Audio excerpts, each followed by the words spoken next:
Fate plays no favorite. It could happen to you.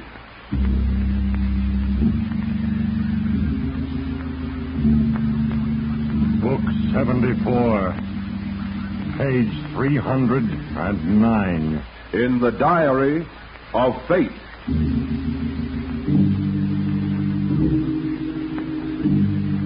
Yes, here it is. The name Trina Crawley, housewife. A record with little to distinguish it until towards the end of the page. And there the notations become more crowded, more distasteful. For 23 years, Trina Crawley has lived on this earth. And now she sits sobbing alone. For in a few moments, she will start her walk to the gas chamber, cursing me, fate, for the bonds of circumstance I wove around her. In a moment, I will read from her record in the Diary of Fate. I hope you'll understand.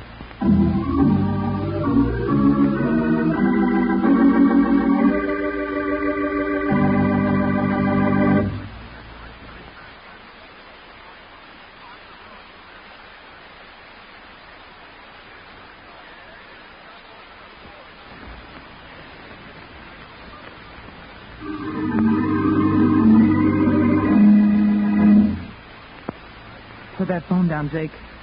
The gun. So you knew about the money in the trunk. That's just what I thought. Drop that phone, Jake. Give me that gun, Trina. Stay where you are. Trina, give me that. Oh, Jake.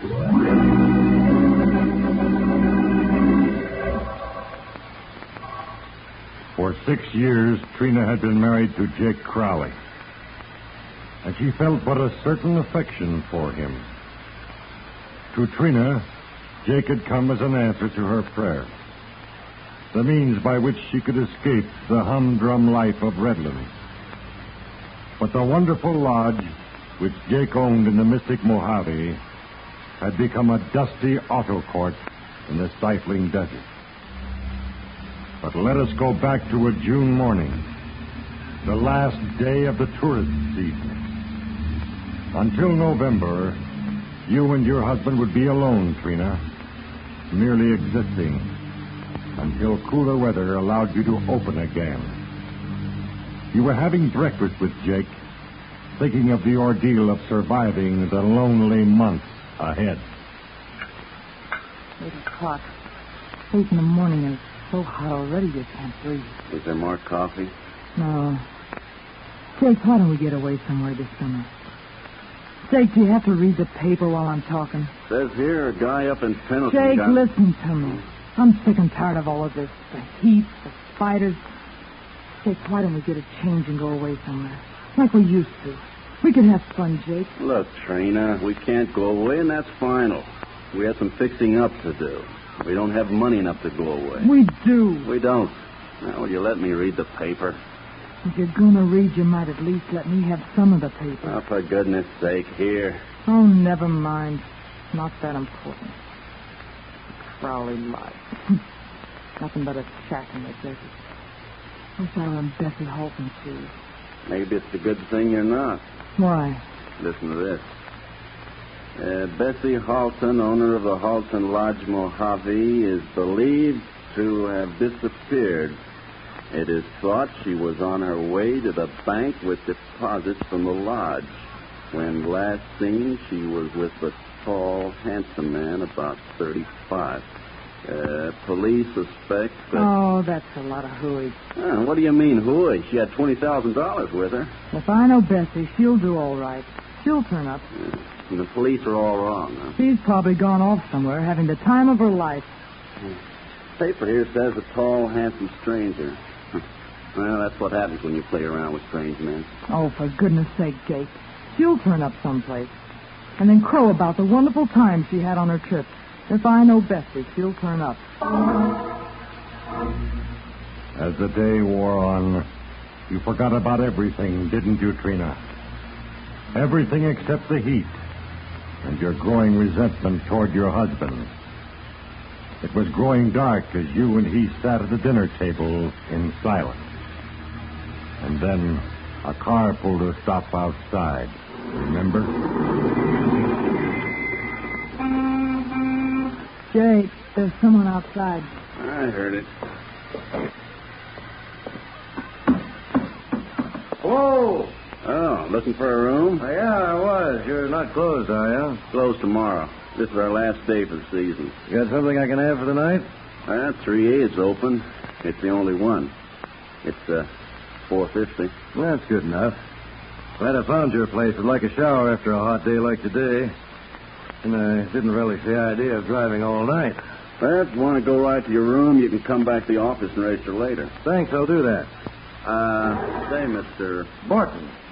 Look, I'll drive your car down, Mr. Barton. You might as well register now. Oh, that's okay. I'll drive down myself. Well, I just... What's the matter? Something wrong? Well, to tell you the truth, you see, this close to the end of the season, we get paid in advance. Oh, yeah. $50. Hey, just a minute. I'll get you change. What's the matter, Jake? Who was that? Oh, a guy named Barton driving a new Packard. Well? I'm going to put him in 3A. He gave me a $50. A $50 bill to pay for a $2 room? I told him it was $4.50. Trina.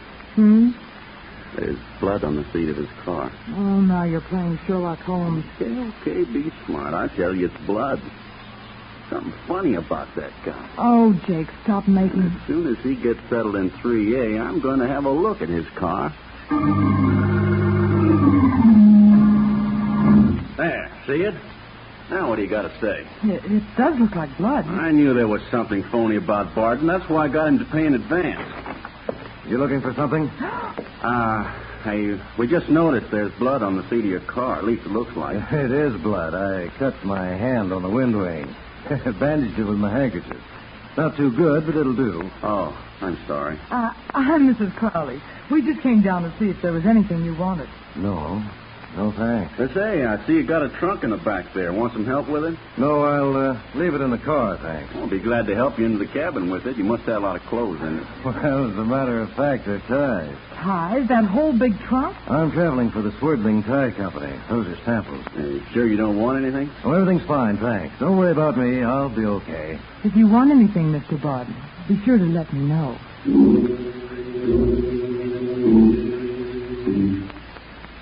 As you walked back to the office with your husband, you thought about his stupidity, about the heat, about his childish imagination, and about the handsome Ralph Barton. As you sat down and lit a cigarette, you realized Jake was talking. And that routine about cutting his hand on the wind wing. Trina, there's something funny about all this. If Mr. Barton says that's how he cut his hand, that's how it was. He doesn't look like he'd lie. And that trunk. Why should he leave the trunk out in the car? He said there were ties in it. Ties. You ever saw a whole trunk full of ties? Trina. What? Look down there, down the drive to 3A. Why, it's Mr. Barton. He's carrying his trunk inside the cabin. Trina, Bessie Halton's lodge isn't too far from here, you know. What are you trying to build up to? Well, Bessie Halton has disappeared. And they said a tall, handsome stranger. It's Mr. Barton, if that's his name, is tall and handsome. Trina, that trunk bothers me. You're not thinking that... I don't know, Trina. I don't know.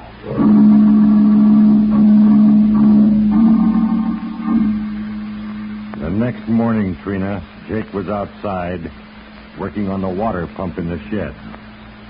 Looking up, you saw Barton walking toward the office, and you put a hand up to brush back some unruly hair.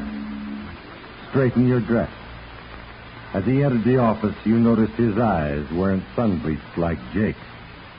They were deep and blue. Oh, good morning, Mr. Crawley. Last night, your husband said you were closing up for the season. Yes? Well, I just wondered if it were an absolute deadline. I'd like to stay on a while if I could. Well, we officially close, but I suppose it's... Well, according to my itinerary, I don't have to be in Carson City for 4 more days. And I like the heat. You like the heat here? Yes, strangely enough, I do. It's good for my sinus. And there aren't too many people. I mean, I like the quiet. Oh, there's plenty of that. Well, if you think it's all right, I'll just pay in advance for 4 more days then. My husband likes to play boss man, so you'll have to check with him. But just say I think it's okay, and I'm sure we'll be able to make an exception.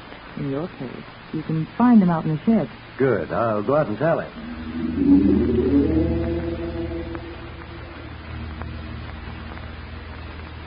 You were very pleased that chance had brought into your drab existence something out of the usual dull routine you had grown to hate. Ralph Barton. Standing behind the curtains at the window, you could hear your husband talking to Barton. Well, if Trina, Mrs. Crawley, said it was all right, it's okay with me. Good. Now, there's one other thing. I'd like to put my car in the garage. Well, guests usually leave their cars out. No, but if I'm going to be here 4 more days, I'd like to protect it from the sun. Well, I keep my car in the garage, and to get yours in, I'd have to move a lot of stuff. It's really pretty important to me. Don't want to ruin the paint job. Perhaps this $10 bill would make some difference? Yeah, perhaps it would. I'll have Trina get lunch for 3. Lunch is ready any time, Jake. Okay. Now, before I call Barton in, I want to tell you something. I'm not going to be here to eat with you. Why? Well, all that talk about having to put his car in the garage, well, something funny about that.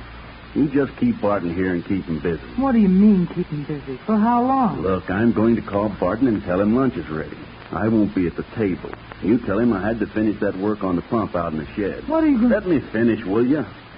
Now, you'll have to keep him busy talking and eating for at least 20 minutes. And while you two are busy eating, I'm going to have a look in that trunk.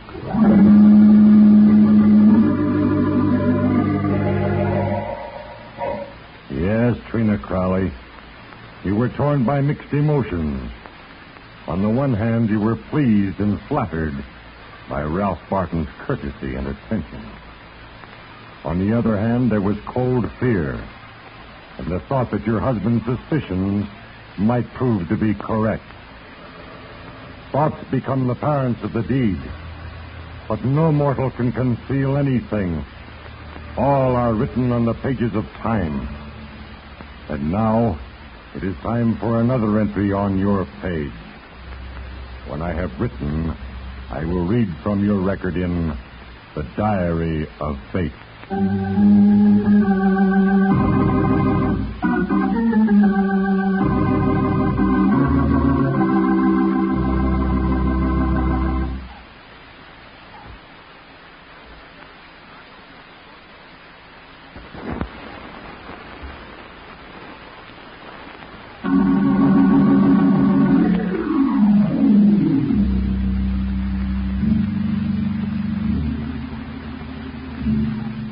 Yes, Trina Crawley, your own greed, your evil mind would soon bring forth a decision.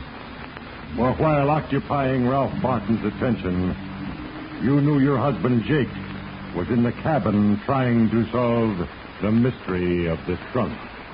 Something more, Mr. Barton? Oh, not another thing, thank you. When it's this hot, I don't have much appetite. But that certainly was a wonderful lunch, Mr. Crawley. It's too bad your husband missed it. Oh, he's so used to my cooking, he doesn't think twice about it anymore. Lucky man, Mr. Crawley. Although, maybe a bit blind. Well, if you'll excuse me. Oh, but you can't go yet. I have some fresh berry pie for dessert. Oh, no, I've got to stop sometime. You'll have me wanting to stay here forever. Would that be so terrible? I think it might be fun, but I don't think the Home Office would approve. Let me get you that pie. No, thanks. Nothing more. I'm going back to my cabin.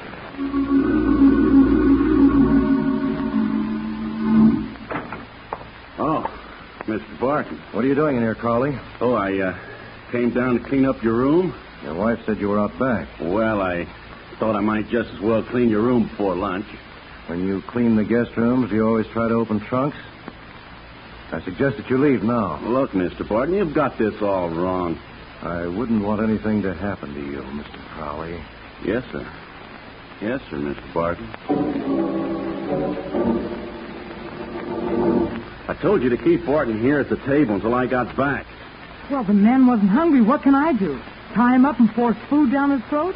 I tell you, I did everything I could. All right. Don't blow your top. Listen, Trina, I'm convinced he's got something besides ties in that trunk. He's too concerned about it. You think Barton's a killer, don't you? I'm convinced of it. Jake, what are you going to do? I'm taking the car, going into Mojave to get the late paper. Going to leave me here? You'll be all right. Just stay here, inside. You can keep an eye on Barton. If there's a reward, I want it. Jake. What? Jake, what do you think really is in that trunk? I think it's the body of Bessie Hausner. And so, Trina, your husband left for Mojave. He wouldn't be back for over an hour. And you were alone with Ralph Barton. Again, you had that same mixture of emotions. Fear that he might be the killer. And yet, a quickening of the pulse as you thought of his attractiveness. And suddenly, a car drove up. Good afternoon, Sergeant Colfax. Good afternoon, Mrs. Crawley. Will you come in? No, thanks. Just stop by for a moment. Got some unpleasant news for you. They found Bessie Holden's body in Rock Canyon. Oh, how terrible. But they didn't find any money. The killer must have got away with about $20,000. $20,000? May have been more. But they figure Bessie Holden had at least that much when she left the lodge. I really came out to ask a question. About what, Sergeant? I wondered if you'd seen any strange men around during the last couple of days. Why, Well, I know you're closed down for the season, so I won't ask to see you register. Oh, yes, we are. We're closed officially. Anyway, I noticed there aren't any cars in front of your cabin. Oh, no, there aren't any. Do you think this man still has the $20,000? Oh, we're sure of it, ma'am. You haven't seen anyone, huh? No, I haven't seen anyone. Well, I'll get along then. Thanks, Mrs. Crowley. Sorry to bother you. Oh, no bother at all. But if you happen to see a stranger around, you let us know, won't you? He might be that guy we're looking for. Yes, I will. Goodbye. Bye. A stranger with $20,000. $20,000 in cash.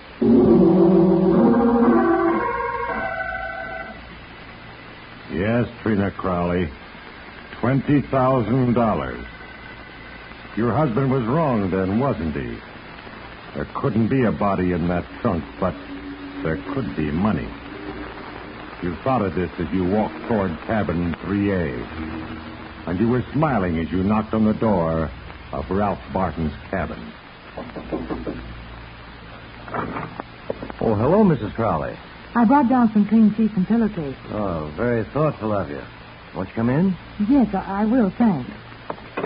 I guess Jake was a little out of line. Oh, that. I'd forgotten. Guess I blew up. Well, I'm glad the pretty member of the Crawley family forgives me. You see, Jake's so tied up in this murder that Murder? The Bessie Holden murder. Surely you knew about that. Well, I did read something about a disappearance. I wasn't too interested. Jake was. And is. He went into town to get the late papers. Wants to see if they've caught the killer yet. Oh. Do you think they have? No. And I think he's too smart to get caught. It's a long drive to Mojave. Jake will be gone an hour or so. Oh. Trina, Yes? wasn't that a police car that came in a while ago? Yes, it was. The officer wanted to know if there had been any strangers around here. But I told him there hadn't been. After all, you're not a stranger now. Are you? Well, suppose not. They found Bessie's body in Red Rock Canyon. But they didn't find any money. The man who killed her must still have it with him. $20,000. 20,000's a lot of iron men. What would you do if you had $20,000? Oh, I don't know, Trina. Why? Oh, I was just thinking. The guy that got that money isn't going to have a worry in the world. Do you suppose he has a girl? Oh, I wouldn't know. She's lucky. You know, I'd do anything for $20,000. Or half of it. Anything? I might even kill for it. That's pretty broad, isn't it? Ralph, if you had that money, if I said it, would you take me away with you? You're married, remember? I'm pretty, aren't I? Are they, Ralph? Trina, let's not get involved in something. Kiss me. Please.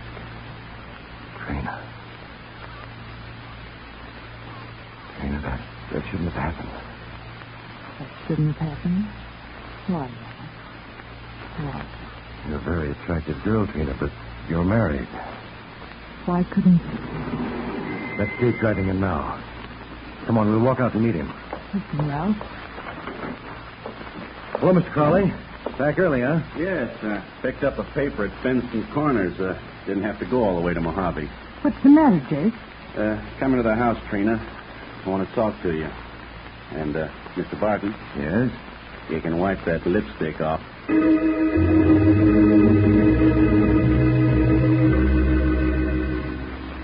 And the minute I leave, you make a pass at Barton. Look, Jake, it was just one of one of those things. Yeah, I know. I understand you, Trina. It was perfectly harmless, Jake, really. That man in 3A is probably the murderer. And you say making love to him is perfectly harmless? I wasn't making love to him. He grabbed me and kissed me. And then you came in and... You're sure you're not thinking about the 20 G's in that trunk of his?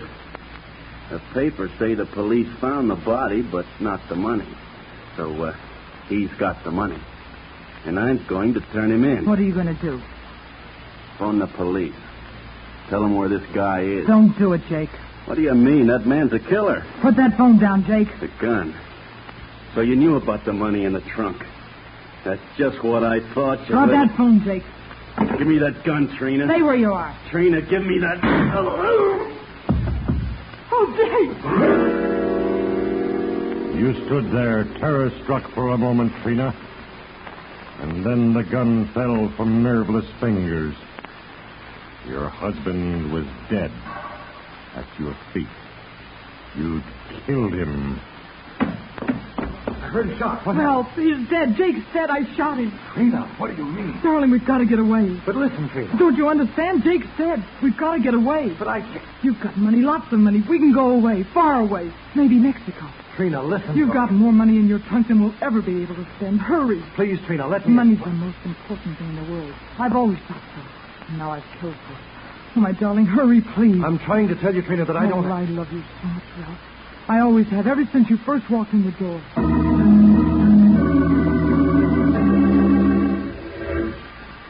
But Ralph just stood there, Trina. He wouldn't admit to having any money. And he wouldn't leave with you. And then you heard something. A car. A police car was coming in the drive. And the web was closing more tightly around you. And then you decided on a last gamble. That's the police car, Ralph. This is your last chance. If you don't leave with me, I'll accuse you of my husband's murder. You've already killed one person. The police will believe anything I say. No, Trina, I won't. Okay. Officer, Sergeant Kolpak in here. Hello, Mrs. Crawley. There he is. That's the man, the murderer. He's the killer. The killer, Mrs. Crawley? He murdered Bessie Halton. Bessie? I'm afraid there's a mistake. We found the killer this afternoon in Reno. He confessed the whole story. Oh, no. He was romancing Bessie Halton for her money, and when she wouldn't part with it, well... That's not true. This man did it. I know he did it. Look in the trunk if you don't believe me. All right, Mrs. Crawley, all right. Take it easy. We'll look in his trunk. Come on, mister. Let's have a look. And so the three of you, the officer, Ralph Barton, and you, Trina, went to cabin 3A, and you watched as the trunk was open. As the lid swung up, the officer looked into the depths and felt among the contents. Then he straightened. I don't know that I see anything incriminating about a trunk full of ties. Ties? They were ties. All the time. Now, officer, I think you'd better have a look in the bedroom of the other house. This lady's husband is there. Dead.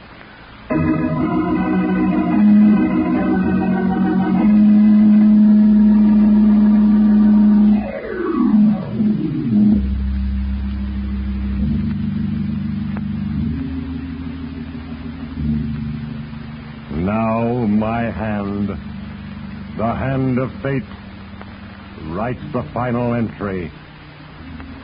lest any mortal should think fate unkind, cruel, or unmindful of justice that must be meted out. In a moment, I will read from the page of Trina Crawley in the Diary of Fate.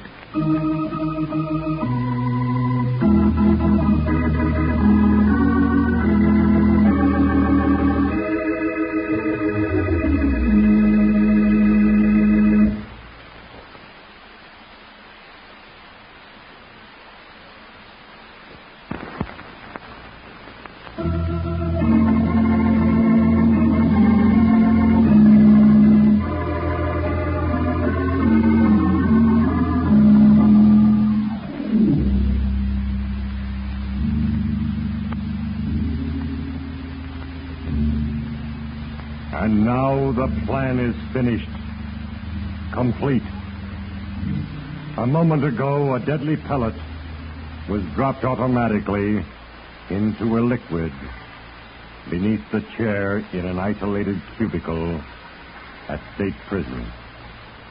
And now, Trina Crawley is dead. Investigation by the authorities proved beyond a doubt that Trina Crawley murdered her own husband. Ralph Barton was exonerated of all suspicion. His watchfulness over his trunk was due to the fact that twice before during his career as a salesman of men's neckwear, he had been robbed. And so I closed the book. Another page in the life of a mortal has been duly recorded in the ledger of the universe by me, Fate. I, who am but the instrument in the plan. Take heed, all you who listen, and remember, there is a page for you in The Diary of Fate.